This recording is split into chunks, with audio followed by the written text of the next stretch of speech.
സാഹിത്യ പബ്ലിക്കേഷൻസ് പ്രസിദ്ധീകരിച്ച രാജൻ മുടക്കഴിയുടെ ചെറുകഥാസമാഹാരം പുറത്തിറങ്ങി.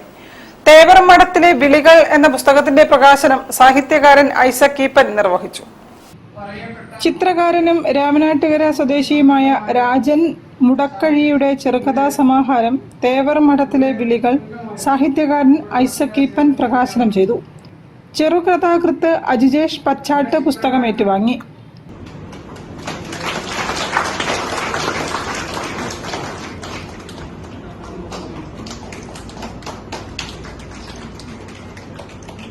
സർഗാത്മകതയ്ക്ക് മനുഷ്യരിൽ വലിയ സ്വാധീനം ചെലുത്താനായിട്ടുണ്ടെന്നും ശാസ്ത്രം മനുഷ്യനെ മാറ്റിമറിച്ചെന്ന കണ്ടെത്തലുകൾക്കും അപ്പുറത്താണിതെന്നും ഐസക് ഈപ്പൻ പറഞ്ഞു.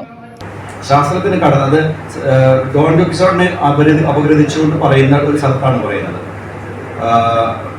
ശാസ്ത്രം ഇത്ര വിപുലമായ രീതിയിൽ മനുഷ്യജീവിതത്തെ മാറ്റിമറിച്ചു, വിപ്ലവകരമായ മാറ്റങ്ങൾ മനുഷ്യജീവിതത്തിൽ ഉണ്ടാക്കി, മനുഷ്യൻ കുറച്ചുകൂടെ മെച്ചപ്പെട്ട അന്തസ്സോടെ ജീവിക്കുന്ന അവസ്ഥയിലേക്ക് വന്നു. ഇതൊക്കെ ശാസ്ത്രത്തോട് നന്ദി പറയുന്നു. നമ്മൾ ഉപയോഗിക്കുന്ന വാഹനങ്ങൾ, പ്ലെയിന് അല്ലെങ്കിൽ കാറ്, ഇതെല്ലാം ശാസ്ത്രം തന്നാണല്ലോ എന്ന് പറഞ്ഞിട്ടാണ് പറയുന്നത്. പക്ഷേ ശാസ്ത്രത്തിന് പരിമിതിയുണ്ട്. കാരണം ശാസ്ത്രത്തിന് എല്ലാ മേഖലകളിലും ചെന്നു പറ്റാൻ പറ്റില്ല. മനുഷ്യ ജീവിതത്തിൽ തന്നെ ചില ഇടങ്ങളിൽ ശാസ്ത്രത്തിന് എത്തിപ്പെടാൻ പറ്റാത്തതാണ്. അങ്ങനെയുള്ള ചില സ്ഥലങ്ങളുണ്ട്. അങ്ങനത്തെ സ്ഥലത്തിൽ എത്തിപ്പെടുന്ന ഒരൊറ്റ ആളേ ഉള്ളൂ, അത് എഴുത്തുകാരനാണെന്ന് പറയുന്നത്. എഴുത്തുകാരനും രാമനാട്ടുകര സാംസ്കാരിക വേദി പ്രസിഡന്റുമായ ഡോക്ടർ ഗോപി പുതുക്കോട് അധ്യക്ഷനായിരുന്നു. കവയിത്രി ഇന്ദിരാ സുരേന്ദ്രൻ പുസ്തക പരിചയം നടത്തി.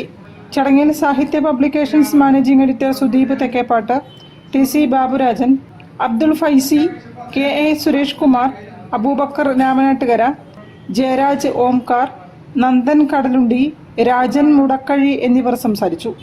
രാമനാട്ടുകര സാംസ്കാരിക വേദിയാണ് ചടങ്ങ് സംഘടിപ്പിച്ചത്. News bureau, Farook. ഒരു ഇടവേള കൂടി.